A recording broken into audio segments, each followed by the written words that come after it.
Obrigada, professora Daniela. Excelente a sua exposição. É sempre muito bom lhe ouvir e emocionante. Poderia passar a noite inteira lhe ouvindo.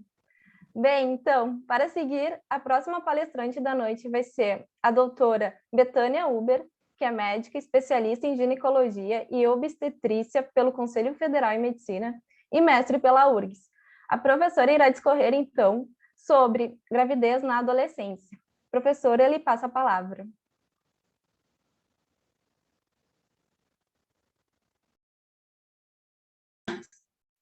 Oi, tá me ouvindo agora?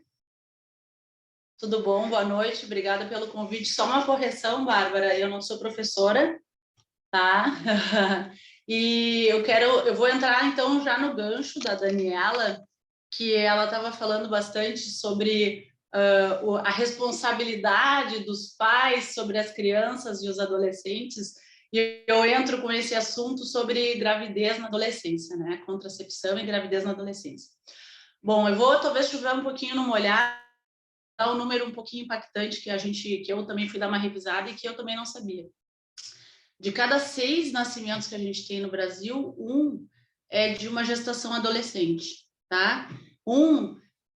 De cada 6 nenês que estão nascendo nesse momento, 1 é de uma mãe adolescente, 1 é de uma mãe entre 10 e 14 anos. Adolescente entre 10 e 14 anos. É um número bastante impactante para mim, tá? Eu acho que para vocês também. Bom, consequências da gestação nas adolescentes. Do ponto de vista obstétrico, a gestação numa adolescente, não vou entrar no ponto de vista médico, ela é mais arriscada, tá? Já entra como uma gestação de alto risco. A mortalidade nas adolescentes é maior. Meninas adolescentes morrem mais pelo fato de estarem grávidas. Meninas adolescentes no SUS têm que ir para uma gestação, para um pré-natal de alto risco, então já é mais oneroso para o nosso SUS uma gestação numa adolescente, tá? Vou falar no SUS, mas enfim, de saúde, o que seja. Fora isso, fora a questão do ponto de vista obstétrico, essa menina que engravidou, ela muito provavelmente deixou de estudar depois que esse neném nasceu. Muito provavelmente, por ter deixado de estudar, essa mãe vai deixar de trabalhar. E por ter deixado de estudar, ela não vai conseguir se introduzir no mercado de trabalho de maneira adequada, no nível adequado e no nível igual àquelas colegas que continuaram estudando. Então, a gente sabe que a gravidez na adolescência é um problema de saúde pública e que no Brasil é ainda muito presente. Na região, no norte, a gente tem isso muito mais prevalente. Eu depois dei uma revisada, os números que a gente tem do DataSUS é só de 2019, a gente não tem nada mais recente, tá? Na região, no norte, de 7 a 5,5 em cada 1.000 nascimentos é de uma de gestação adolescente, tá? Isso é relativamente alto. Aqui no sul é 2 para cada 1.000 nascimentos, a gente considera isso baixo, tá? Não é tão alto. Mas, de qualquer maneira, a gente gostaria de 0, né? A adolescente não tem que estar tendo filho, tem que estar na escola estudando. Gestação na adolescente. Então, a gente entra... Eu gostei muito do assunto da Daniela, eu acho muito interessante o advogado falando, né? Eu sou médica, porque a responsabilidade dos pais... E eu fiquei pensando, porque eu trabalho muito com contracepção. E eu sempre acho que a contracepção, evitar o filho, afinal, quem que teria que ter a responsabilidade de evitar a gestação na adolescente? Seria a adolescente? Ou seria a mãe e o pai dessa adolescente que deveriam levar ela, então, para uma consulta? Agora eu vou levar e depois eu vou... Não vou ter... Obviamente, eu não vou ter essa resposta agora, mas eu vou levantar essa questão para os meus colegas que trabalham com o direito, para vocês depois discutirem isso. De quem é a responsabilidade, afinal? É da adolescente que engravidou ou foi dos pais que deixaram de levar essa menina para uma consulta ginecológica e para obter o método contraceptivo adequado para essa adolescente? Né? Porque, afinal, a gente sabe que no momento que essa menina menstruou, no momento que essa menina está em fase menstrua, a mulher está em plena capacidade reprodutiva e ela pode engravidar. E aí o pai e a mãe não viram que ela pode já estar namorando, afinal, de quem é a responsabilidade, né? é da mãe, é do pai, é da menina, é do namorado, fica esse... Agora eu me levantei essa questão que eu efetivamente nunca havia pensado sobre isso. De qualquer maneira, a gestação na adolescente é um problema. Daniel me conhece, eu sabe que eu sou muito sucinta e eu queria fomentar essa questão, então, de quem é a responsabilidade, afinal, dessa gestação da adolescência, das meninas. E outra questão que eu queria muito enfatizar é, sabemos que isso é um problema, ok, como evitar? Bom, a melhor maneira de evitar é saber que existe o problema para a gente poder resolver. Segunda maneira, métodos contraceptivos, educação na escola. Não adianta a gente querer educar a menina com 13, 14 anos, aí o problema já está feito, né? A gente viu que a gravidez na adolescência é de 10 a 14 ela já está grávida.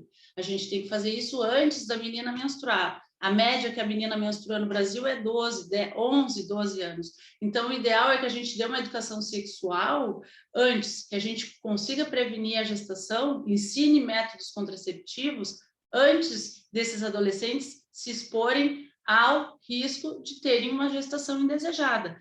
Porque, sim, 66% das gestações nos adolescentes, eles dizem que foi sem querer.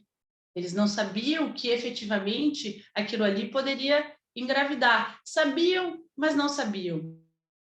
Eu sei, mas não sei. Aquela inconsequência. Todo mundo já foi adolescente, a gente sabe. Se eu atravessar a rua de olho fechado, será que eu vou ser atropelado? Mas o adolescente tem aquela inconsequência, aquele sou super-humano, isso não vai acontecer comigo, né? E efetivamente, de vez em quando acontece. Mas, de qualquer maneira, o que a gente tem para evitar? Métodos contraceptivos de longa duração, é isso que a gente tem preconizado no mundo da ginecologia. Talvez vocês vão ouvir muito. Adolescentes podem e devem usar DIU, adolescentes podem e devem usar implantes. Existem algumas cidades preconizando o uso de implantes hormonais de longa duração, aqueles que colocam os tais dos chips que colocam no braço. Muitas sociedades da ginecologia, a FEBRASGO, tá? A Federação Brasileira de Ginecologia, preconiza que seja disseminado entre as adolescentes o uso dos LARCs, que são os métodos de longa duração reversíveis. Por quê? Porque adolescente esquece de tomar pílula contraceptiva, adolescente não usa camisinha de maneira eficaz. Então, é um método extremamente eficaz e que a gente pode usar e deve ser usado para evitar a gestação na adolescência. E aí, voltando, então, à conversa que eu estava ouvindo, né, da Daniela, da advogada, da professora, de repente, a gente devesse pegar esse pai e essa mãe desses adolescentes e fazer o trabalho ao contrário, e agora me coloco aqui no papel de ginecologista, que eu talvez não deva abordar a paciente em si, e o pai e essas mães, e ser por aí o caminho para a gente conseguir evitar um pouco esse problema de saúde pública que a gente tem, não só no Brasil, mas no mundo e em todos os países subdesenvolvidos que a gente tem muito aqui. Eu acho que sobrou um pouquinho de tempo, Bárbara. Eu gostaria, se tem alguma... Eu vejo que tem no chat ali algumas coisas. Se tem alguma pergunta, Daniel, se teria alguma coisa... Eu gosto muito de interagir com as pessoas, ficar falando sozinho me deixa meio triste. Não, maravilha. Até eu coloquei aqui no nosso grupo de WhatsApp dos organizadores que eu queria agradecer demais a presença da doutora Betânia, porque talvez a gente tenha se visto nos últimos 20 anos umas 2 vezes, ou 3. É verdade. Nós fomos colegas de colégio, né? Uhum. Então, esse ano, o grupo de estudos objetivou uma perspectiva interdisciplinar. Até o ano passado, era mais no direito de família.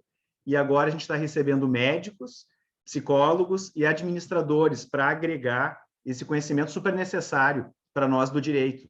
Então, Sim. te escutar na área médica foi excelente. Não, e sabe que é uma conversa diferente, porque essa questão de responsabilidade, vocês têm uma visão diferente, né? E realmente eu falo, porque assim, aí tu pega uma menina que engravidou e aí tu vai processar. Eu fiquei pensando nas viagens quando ela falava, sabe? Aí a mãe de uma menina de uma gestação adolescente pode processar o pai daquele menino, porque afinal A menina não sabia, sabe, umas coisas meio diferentes, mas talvez sem precedente, sem procedência, talvez até.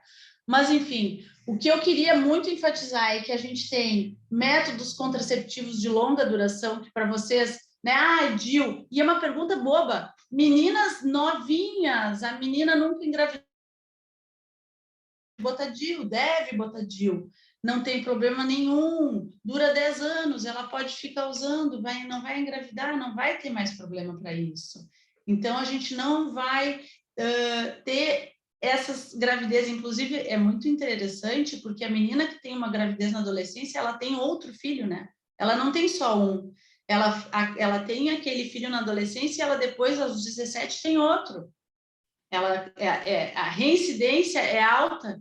Então, não é uma menina que tem um filho na adolescência e depois vai ter outro filho na fase adulta, já com a família formada. Não, normalmente são meninas que acabam tendo, mulheres que acabam tendo filhos, vários filhos na adolescência, vamos dizer assim. Então, é isso. Muito obrigada, doutora Betânia, pelas alarmantes informações atuais.